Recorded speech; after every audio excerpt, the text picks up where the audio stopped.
Assalamualaikum warahmatullahi wabarakatuh. Innal hamdalillah nahmaduhu wa nasta'inuhu wa nastaghfiruh wa na'udzu billahi min shururi anfusina wa sayyiati a'malina. May yahdihillahu fala mudilla lahu wa may yudlil fala hadiya lahu. Asyhadu an la ilaha illallah wahdahu la syarika lah wa asyhadu anna Muhammadan abduhu wa rasuluh. Ya ayyuhalladzina amanu taqullaha haqqa tuqatih wa la tamutunna illa wa antum muslimun wa ba'du. Ikhwatal iman rahimani wa rahimakumullah.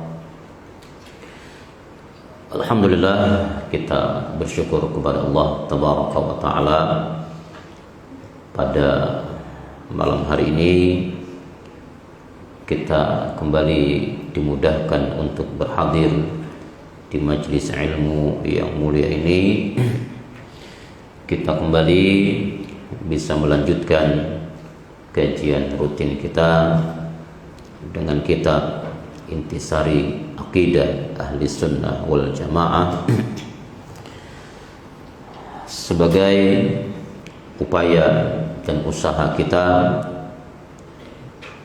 untuk memperbagus beragama kita, berusaha untuk mencontoh, mengikuti, menapaki generasi terbaik umat ini, karena keselamatan dan kebahagiaan hakiki hanya dengan cara mengikuti jalan mereka.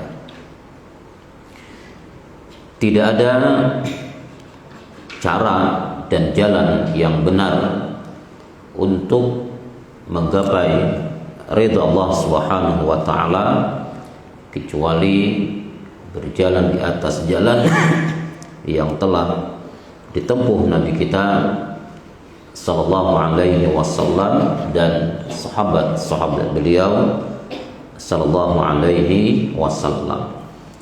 Kita mengkaji kitab ini ya tadi sebagai usaha kita, ikhtiar kita untuk berada di atas as-sirat al-mustaqim. Ya, semoga Allah Subhanahu wa Ta'ala memudahkan kita untuk menapaki jalan generasi terbaik umat ini.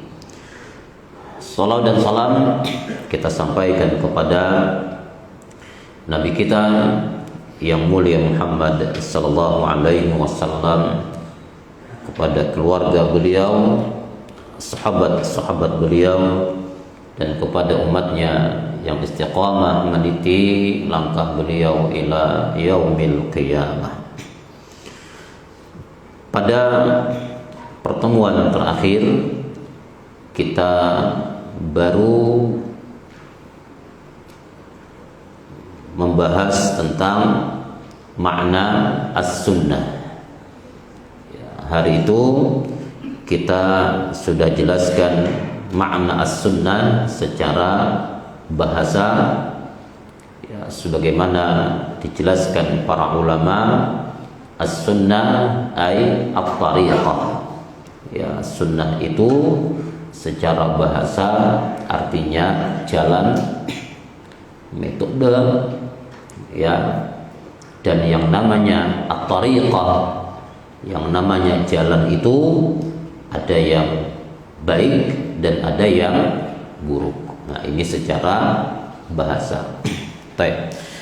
Pada malam hari ini kita akan lanjutkan bahasan kita tentang pengertian as-sunnah secara istilah atau terminologi, agar kita tidak salah di dalam memahami arti as-sunnah. Karena makna as-sunnah ini memiliki makna yang luas. Ada makna yang sempit dan ada makna yang luas. yang mencakup, yang sempit tadi. Nah, ini harus betul-betul kita pahami. Selama ini makna as-sunnah yang dipahami hampir sebagian besar kaum muslimin, dan itu pula yang mungkin kita pahami hari itu dengan pemahaman yang sempit, bahwa sunnah itu apabila dikerjakan mendapatkan pahala, apabila ditinggalkan tidak berdosa. Ya, ini salah satu makna as-sunnah. Ya, tetapi makna ini merupakan makna yang sempit. Ya, bukan makna yang luas yang mencakup banyak hal. Nah, kita akan lihat makna yang luas tersebut seperti apa. Berkata pengarang kitab hafizahullah ta'ala, as-sunnah secara istilah artinya adalah al-hadyu, ya, artinya petunjuk yang telah ditempuh Rasulullah sallallahu alaihi wasallam dan para sahabatnya. Jadi petunjuk, ya, yang telah ditempuh, yang telah dijalani dan disandarkan kepada Nabi sallallahu alaihi wasallam dan sahabat-sahabat beliau sallallahu alaihi wasallam, baik berkaitan dengan ilmu, akidah, perkataan, perbuatan maupun ketetapan atau takririyah. Nah, itu sunnah dengan makna yang luas, yaitu petunjuk yang telah ditempuh, ya, berarti sudah dijalani, ditempuh oleh Nabi sallallahu alaihi wasallam. Kemudian petunjuk itu juga ditempuh oleh sahabat-sahabat Nabi sallallahu alaihi wasallam. Nah, ini sunnah yang betul-betul original, ya, yang tidak ada dukhannya, yang tidak ada campurannya, yang betul-betul murni disandarkan kepada Nabi sallallahu alaihi wasallam. Karena di dalam sebuah riwayat, ya, dari sahabat yang mulia Hudzaifah bin Al-Yaman radhiyallahu anhu dalam hadis Bukhari, Nabi kita sallallahu alaihi wasallam mengkhabarkan tentang adanya kebaikan, datangnya keburukan, datang lagi kebaikan.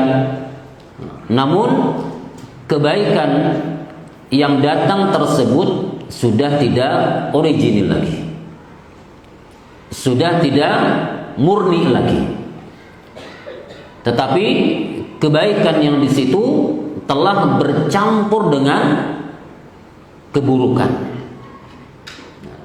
Ketika Nabi sallallahu alaihi wasallam ditanya tentang perihal tersebut, maka kata Nabi sallallahu alaihi wasallam, qaumun yastannuna bi ghairi sunnati, ay bi ghairi hadi, yaitu suatu kaum, nanti akan datang satu kaum, ya, yang mereka yastannuna bi ghairi sunnati, yang mengambil sunnah tidak dari sunnahku, tidak mengambil petunjuk dari petunjuk aku.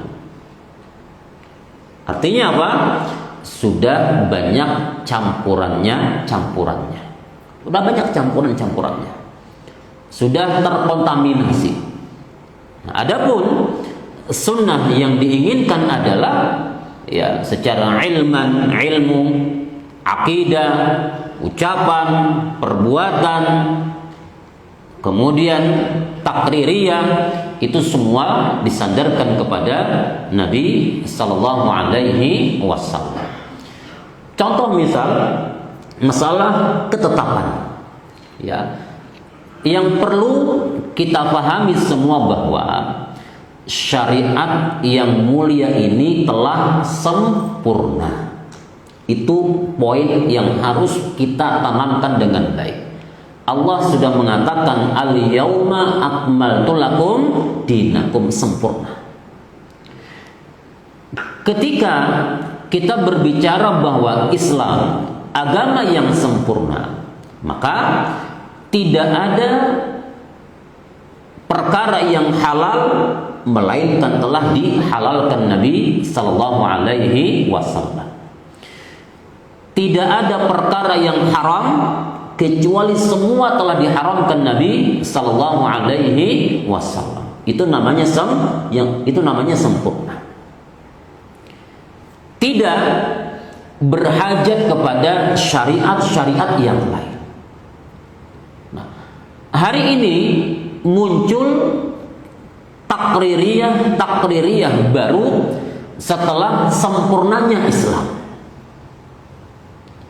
Ya, betul kita katakan sahabat Nabi sallallahu alaihi wasallam dalam banyak kesempatan melakukan satu amalan yang kemudian amalan tersebut ditakrir.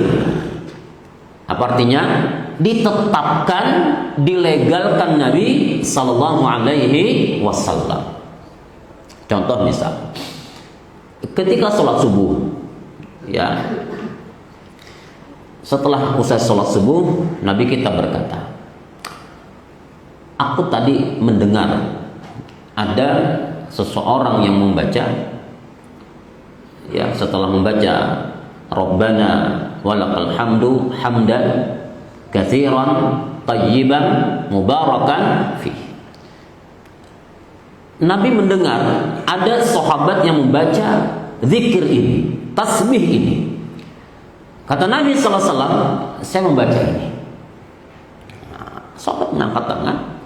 Kata Nabi sallallahu alaihi wasallam, tadi aku mendapati bahwa malaikat-malaikat Allah berebutan untuk mencatat kebaikan orang yang membaca tasbih tersebut. Nah, ini ditakrir Nabi, dilegalkan Nabi, sehingga itu menjadi sebuah amalan. Contoh lain misal, Nabi sallallahu alaihi wasallam bertanya kepada sahabat yang mulia Bilal. Wahai Bilal, kata Nabi sallallahu alaihi wasallam, amalan apa yang paling engkau harapkan kebaikannya? Aku mendengar terompahmu, aku mendengar sandalmu berada di sisiku di surga Allah Subhanahu wa taala. Apa kata Bilal? Ya Rasulullah, tidak ada satu amalan istimewa apapun yang kuharapkan kebaikannya di situ, melainkan tidaklah aku berhadas kapan saja itu, melainkan aku bersuci. Kapan aku berhadas, aku bersuci, aku sholat dua rakaat. Itulah yang disebut dengan sholat sunnah wudu. Nah, itu ditakrir Nabi sallallahu alaihi wasallam. Betul. Takrir ini, hukum-hukum tersebut, amalan tersebut dilegalkan Nabi ketika Nabi masih hidup. Adapun takrir untuk masa ini sudah tidak berlaku. Kenapa? Karena agama sudah sempurna. Hari ini ada sebagian orang kebablasan, salah kaprah di dalam memahami ini. Lah, itu para sahabat melakukan sesuatu tanpa contoh dari Nabi sallallahu alaihi wasallam. Kita katakan betul, tetapi ditakrir Nabi. Nah, kalau hari ini kita membuat satu amalan, menyampaikan satu fadilahnya atas dasar apa? Bisa dipahami? Ketika Islam sudah sempurna ikhwatal iman, kita tidak berhajat kepada amalan-amalan kecuali amalan yang telah disyariatkan, dicontohkan dan dipraktekkan Nabi Sallallahu Alaihi Wasallam.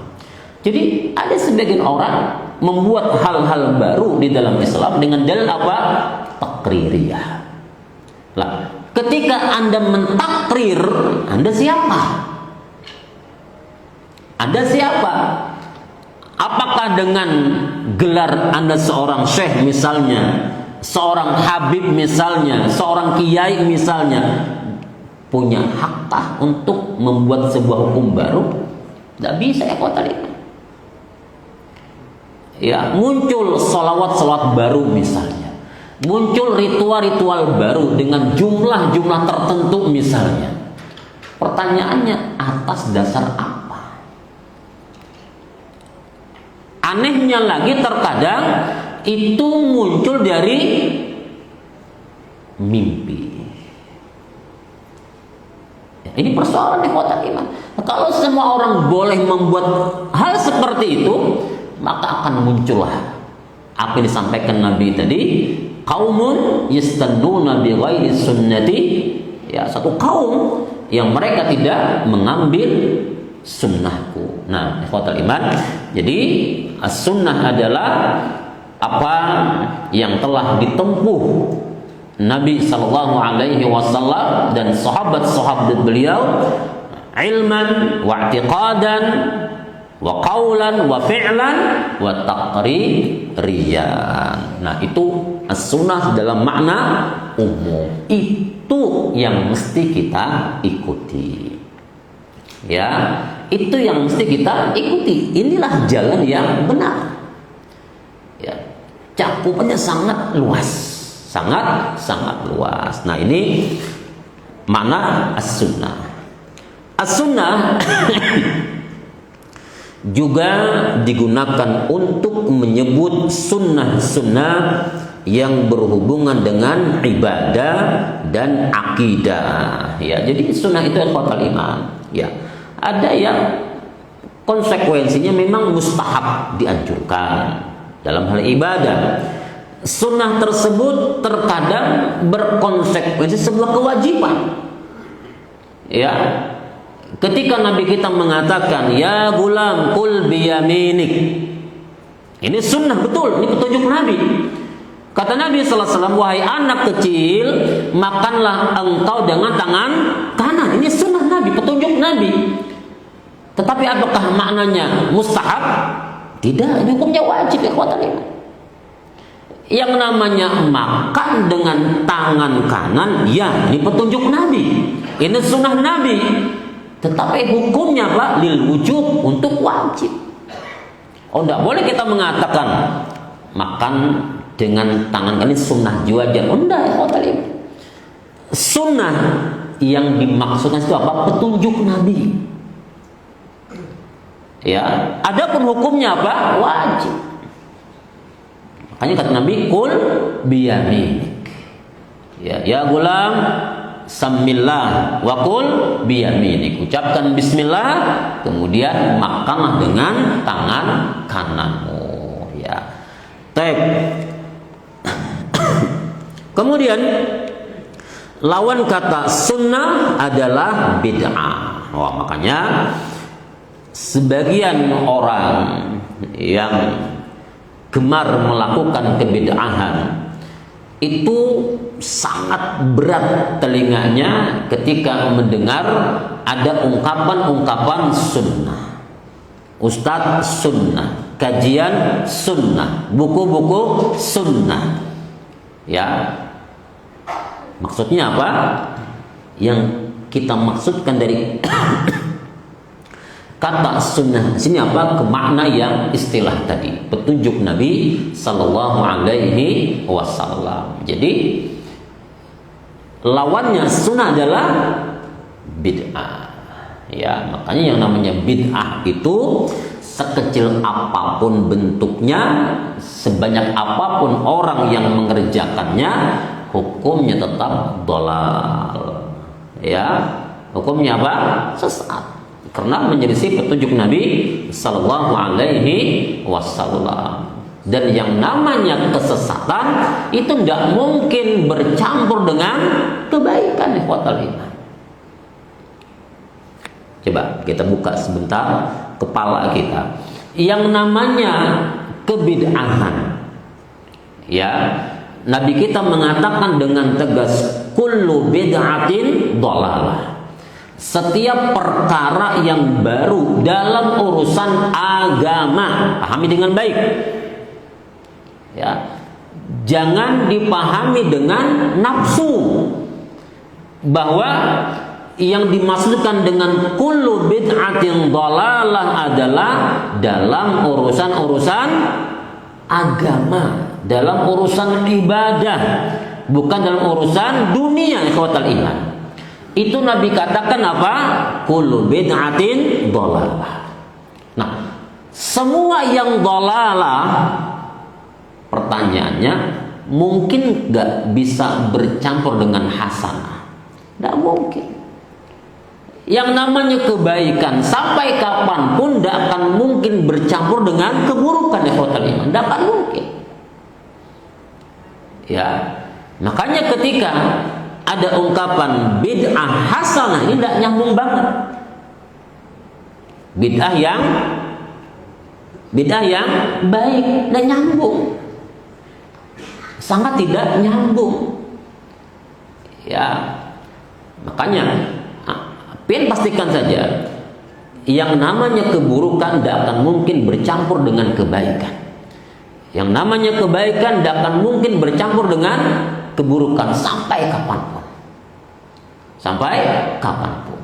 Ya, nah jadi sunnah lawannya adalah bid'ah. Nanti di belakang akan ada penjelasan lebih dalam terkait dengan masalah ini. Tugas kita hari ini adalah pastikan bahwa amaliyah yang kita lakukan setiap hari, ya, ilman wa i'tiqadan tadi, wa qaulan wa amalan wa taqririan tadi, pastikan sesuai dengan petunjuk Nabi sallallahu alaihi wasallam, dan yakinlah bahwa kita akan selamat. Ya, yakinlah kita akan selamat. Nabi sallallahu alaihi wasallam bersabda, fa innahu man ya'ish minkum ba'di fasayara ikhtilafan katsira fa'alaikum bisunnati wa sunnatil khulafa'il mahdiyyin ar-rasyidin. Ya, jadi ini salah satu bukti kenabian Nabi sallallahu alaihi wasallam. Disampaikan hari itu dan hari ini kita melihat faktanya. Kata Nabi sallallahu alaihi wasallam, sesungguhnya barang siapa yang hidup di antara kalian setelah itu, ya, setelah masa-masa ini berlalu, kata Nabi sallallahu alaihi wasallam, yang dipanjangkan umurnya, maka akan melihat ikhtilafan katsira, akan melihat perselisihan yang banyak dalam masalah ilmunya, dalam masalah i'tiqadinya, dalam masalah amaliyahnya, akan melihat banyak ikhtilafan. Dan kita sudah melihat hari ini, ikhwatal iman, sudah melihat, ya, bahkan ikhtilafan tersebut tidak hanya dalam masalah fikhiyah tidak masalah, mengatakan berulang kali. Selagi ada pijakannya, selagi ada landasannya, tidak masalah. Yang penting catatan dari ulun, berusaha mencari pendapat yang rajih. Tapi kalau ikhtilafan tersebut dalam masalah usul, dalam masalah keyakinan, dalam masalah pondasi, dalam masalah dasar, ini masalah.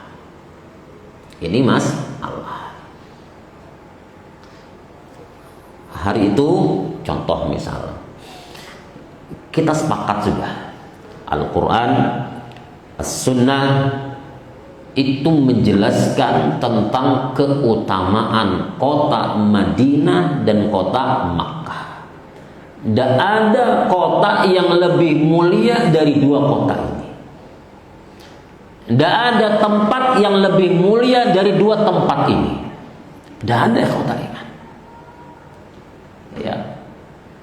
Namun hari ini dimunculkan syubhat-syubhat bahwa ada tempat yang lebih mulia dari tempat ini. Contoh Tarim misalnya. Sami'tum Tarim, ya, kota Tarim, kota yang berada di Yaman sana. Dikatakan bahwa ada seseorang syekh, wallahu alam, ya, saking cintanya dengan kota ini, dia tidak mau meninggalkan tempat tersebut.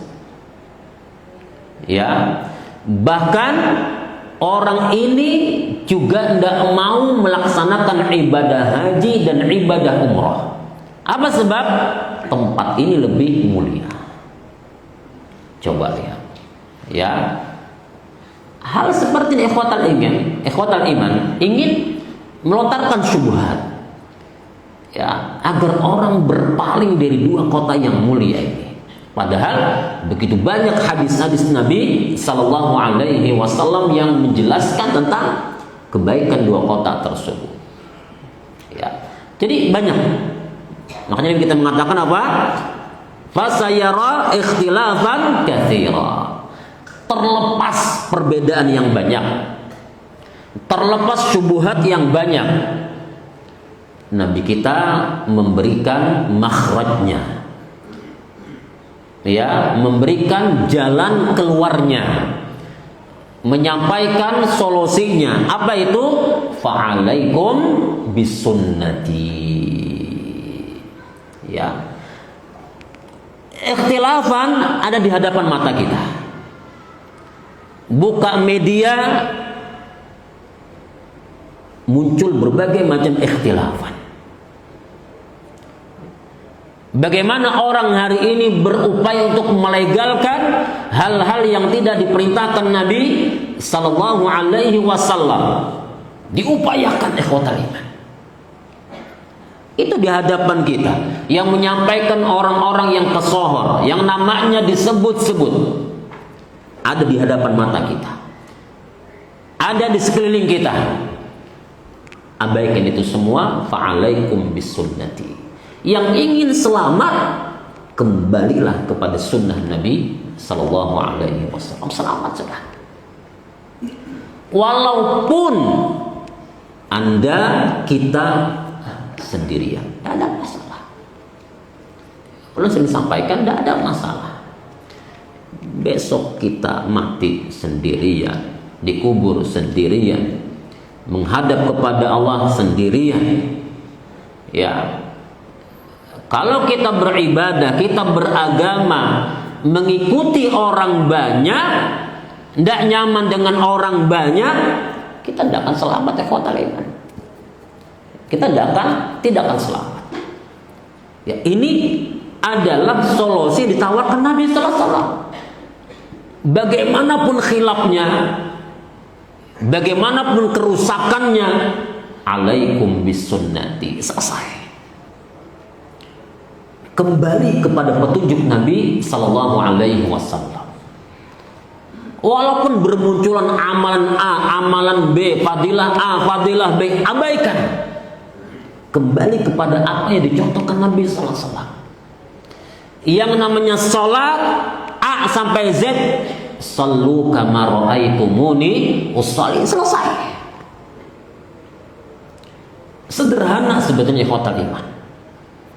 Ya, apabila kita mampu mengembalikan kepada sunnah Nabi, nyaman hidup kita. Ya, orang mau ngomong apa, biarkan. Ya.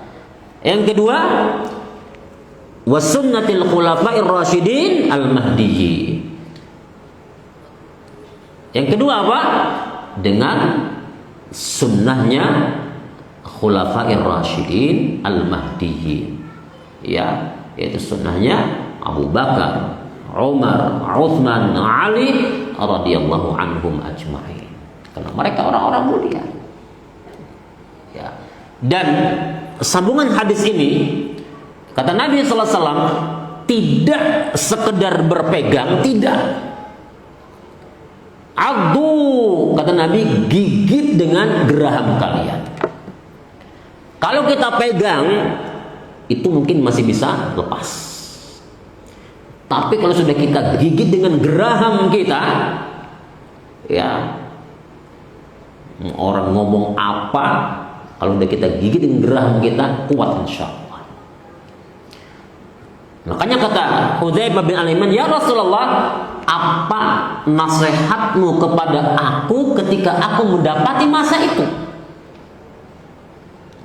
Nabi perintahkan apa? Untuk berpegang dengan jamaah. Nanti sampai ke sahabat jamaah itu, atau engkau menggigit akar pohon atau berpegang dengan akar pohon walaupun engkau mati dalam keadaan seperti itu. Artinya apa? Tidak noleh ke sana kemari. Nah, jadi Nabi sudah menyampaikan solusinya ikhwatal iman. Cuma terkadang kita masih ragu, masih syak, masih ada kebingungan dan kebimbangan. Ya, padahal ini adalah jalan keselamatan. Ya, ikhwatal iman. Kalau antum berpikirnya kebenaran itu dengan banyaknya orang yang mengikuti itu sebuah kesalahan besar. Ya. Kalau antum baca tentang hadis tentang sawadul azim, ya, manusia yang azim, yang besar, Nabi kita bercerita, aku, kata Nabi sallallahu alaihi wasallam, ditampakkan kepadaku ada seorang nabi ma'ahu rahab. Ada seorang nabi pengikutnya 1 sampai 10 orang. Ada seorang nabi yang pengikutnya hanya 1 orang. Apakah kebenaran itu tolak ukurnya banyaknya manusia? Tentunya tidak. Nah, ini seorang nabi kawatal iman, nabinya Allah, yang kita sepakat akan kebaikan mereka, ternyata tidak ada yang mengikutinya. Tapi kalau kebenaran itu tolak ukurnya banyaknya manusia, ya rusak akhirnya. Ya, hari ini kan bermunculan majelis A, majelis B, majelis C. Bajunya yang putih, yang kuning, yang hijau, yang putih, dan macam-macam. Ya, ada orang betakun, amun ke kajian pen bajunya apa? Bebas jerun. Baju apa ya? Nambah kaos kah? Kan disuruh beli juga di sini. Ya, orang kadang kebingungan dengan atribut, harus putih, hijau kan? Apa artinya sebuah baju yang kuat iman? Ya, nah, jadi itu yang mesti juga pian tanamkan agar pian yakin bahwa kebenaran itu bukan banyaknya orang yang mengikuti jalan tersebut. Ya, tetapi kebenaran itu adalah yang sesuai dengan Al-Quran dan Sunnah Nabi Sallallahu Alaihi Wasallam. Selesai. Itu makna as-sunnah secara istilah. Sekarang kita ingin melihat pengertian jamaah secara bahasa. Kan jamaah itu umum, ternyata orang banyak, ya. Tapi yang dimaksud bukan seperti jamaah sekalian, bukan itu yang dimaksud, ya. Ya jamaah lah, itu yang dimaksud lah. Kita lihat makna jamaah yang kita diperintahkan untuk bersatu di atasnya. Kita lihat. Pengertian jamaah secara bahasa, jamaah diambil dari kata jamaah, artinya mengumpulkan sesuatu dengan mendekatkan sebagian dengan sebagian lain. Seperti kalimat jama'tuhu, saya telah mengumpulkannya. Fajtama'a, maka berkumpullah. Kata tersebut juga berasal dari kata al-ijtima', perkumpulan. ia lawan dari kata at-tafarruq, perceraian, dan juga lawan kata dari al-furqah, perpecahan. Jadi ada tafarruq, ada al-furqah, ya. Jamaah adalah sekelompok orang banyak. Nah, jadi kalau dikatakan jamaah sekalian, secara bahasa masuk. Nah, secara bahasa masuk. Kenapa? Perkumpulan orang banyak. Secara bahasa. Dikatakan juga sekelompok manusia yang berkumpul berdasarkan satu tujuan, ya, ngumpul di suatu tempat dengan tujuan yang sama, itu juga dikatakan jamaah secara bahasa, ya. Jamaah juga berarti kaum yang bersepakat dalam suatu masalah. Nah, ini secara bahasa. Penting untuk kita ketahui agar kita tidak salah kaprah. Nah, sekarang kita lihat pengertian jamaah secara istilah. Nah, ini yang kita inginkan. Apa itu jamaah? Ya, sehingga nanti ketemu makna ahlus sunnah wal jamaah, ya. Yaitu kaum muslimin. Mereka adalah pendahulu umat ini dari kalangan para sahabat, tabi'in, dan orang-orang yang mengikuti jejak kebaikan mereka sampai hari kiamat. Nah, jadi ini makna jamaah secara istilah, ya. Mereka adalah pendahulu umat ini dari kalangan para sahabat, tabi'in, dan orang-orang yang mengikuti jejak kebaikan mereka sampai hari kiamat. Mereka berkumpul berdasarkan Al-Quran dan As-Sunnah dan berjalan sesuai dengan yang telah ditempuh oleh Rasulullah Sallallahu Alaihi Wasallam, baik secara lahir maupun batin. Ya, jadi makna jamaah itu tidak ada pembatasannya. Ya, kaum muslimin pendahulu umat ini, para sahabat, para tabi'in, dan siapa saja mereka yang mengikuti mereka dengan baik sampai datangnya hari kiamat. Dan mereka ya berkumpul di atas Al-Quran dan As-Sunnah dan berjalan sesuai dengan yang telah ditempuh oleh Rasulullah Sallallahu Alaihi Wasallam zahiran wa batinan. Berarti ketika kita berada di situ, maka kita juga bisa disebut dengan al-jamaah. Ya, nah berarti kelihatan sudah makna jamaah yang diinginkan. Ya, kalau secara bahasa semua bisa. Pokoknya kumpulan kaum muslimin, kumpulan orang-orang dikatakan jamaah. Tetapi jamaah yang diinginkan di sini siapa? Mereka yang berkomitmen, ya, mengikuti generasi terbaik umat ini, dan komitmen tersebut dalam hal kebaikan sampai datangnya hari kiamat. Ya, berkomitmen dengan Al-Quran dan As-Sunnah dan istiqamah di atas jalan yang telah ditempuh generasi terbaik umat ini. Ya, berarti kita semua punya peluang untuk berada di situ. Ya, tinggal sejauh mana upaya kita untuk ya mewujudkan hal tersebut. Allah Subhanahu wa taala memerintahkan kaum mukminin dan menganjurkan mereka agar berkumpul, bersatu, dan tolong menolong. Allah melarang mereka dari perpecahan, perselisihan, dan permusuhan. Jadi khotul iman, kaum muslimin itu ya, kalau mereka berkumpul di atas akidah yang sahih, ya, di atas manhaj yang lurus, itu akan menjadi sebuah kekuatan yang sangat dahsyat, luar biasa, luar biasa. Yang itu musuh-musuh Islam tidak ingin itu terjadi, ikhwatal iman.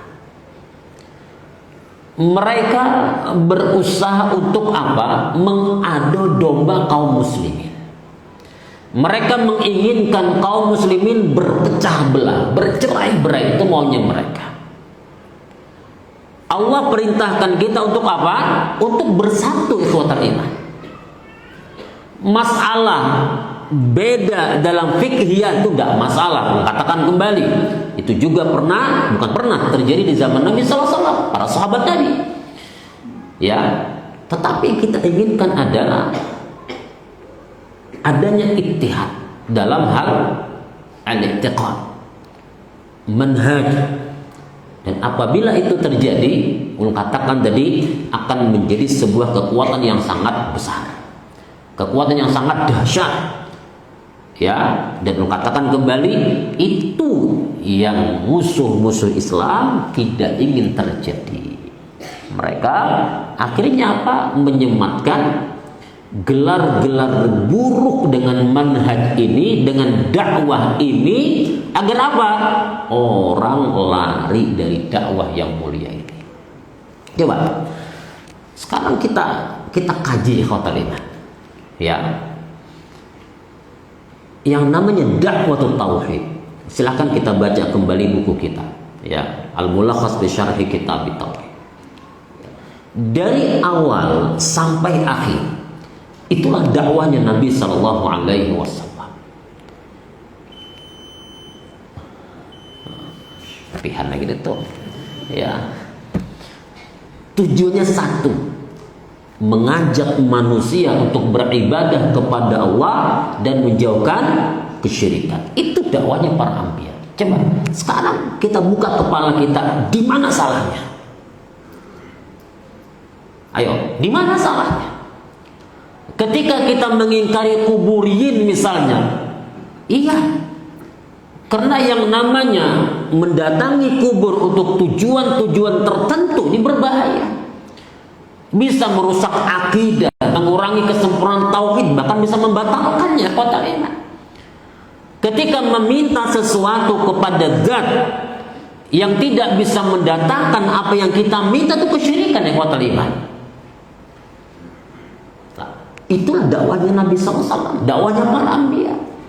Makanya ketika dikatakan salah, itu di mana salahnya?